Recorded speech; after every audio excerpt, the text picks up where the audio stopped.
Welcome back. You are with Newsday. With interest rates rising, the Prime Minister has been questioned about what more the Labor government can do for families. Let's bring in Jonathan Lee, live in Canberra. Jonathan, the Prime Minister is pointing to government debt. How is that the answer?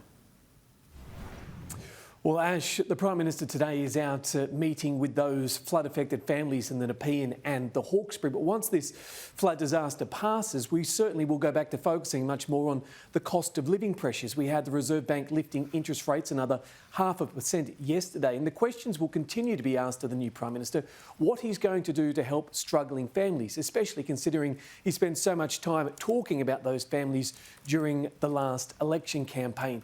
Now, we pointed out today during the press conference when he was asked by Sky News that his government continues to support and approve the low and middle income tax offset.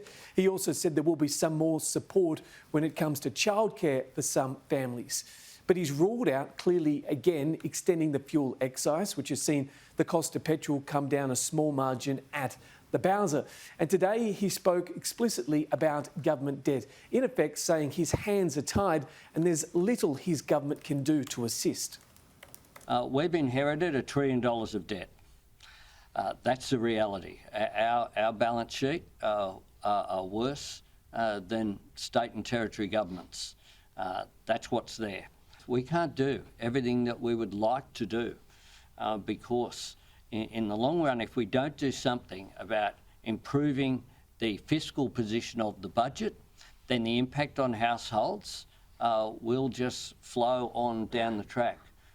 So we do have difficult decisions to make.